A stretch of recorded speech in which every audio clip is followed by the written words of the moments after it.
Going now to our very own Janice Dean. So, Janice, as you read this stuff this morning, are you feeling properly chastised that you told us too much about this impending hurricane? I have a little bit of a bee in my bonnet this morning, John. Do you? I'm trying not to take it too personally because, our job is to tell you where the storm is, where it potentially could go, and the dangers surrounding it. And I will tell you, from my perspective, the storm was supposed to really come over our neighborhood over the weekend. The eye of the storm coming over western Long Island, and that's where I live. So you know what I did? I made my husband go and buy a generator. We had water. We had batteries. We were prepared to bring the family downstairs if and when a 100-year-old tree decided to come over our roof. It didn't happen, but you know what?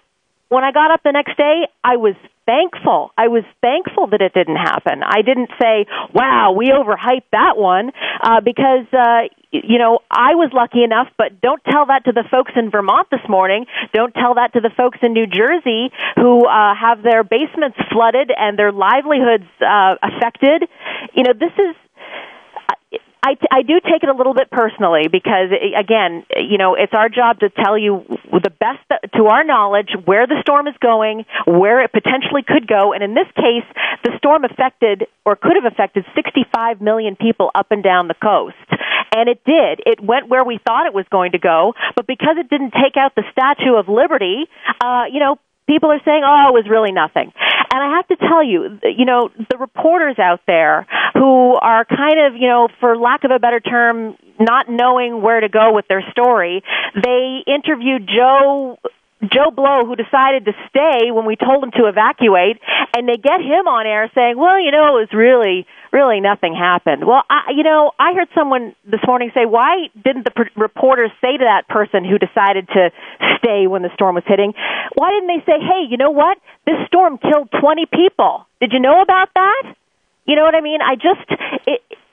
In this age of Twitter and Facebook where, everybody can be armchair quarterbacks, it kind of does disrupt me a little bit, for lack of a better term. I wonder, do you think that George Will, Howard Kurtz, Toby Harnden, all these people who are criticizing coverage, did you hear them, and by the way, they were criticizing politicians too, was that the group of people who were defending George Bush and Ray Nagin and Kathleen Blanco for, doing what they could, even though it wasn't enough during Katrina? Did I hear those voices saying, hey, come on, you're jumping on them a little too hard, lay off? Yeah. No, I didn't hear them.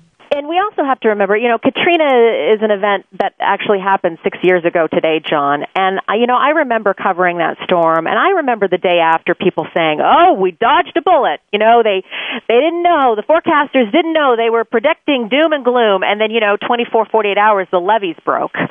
So no one can be happy in this situation. And, my personal opinion is Bloomberg did a great job. I mean, I guess he had to sort of make up for the snowstorm, the epic snowstorm that we had in New York City.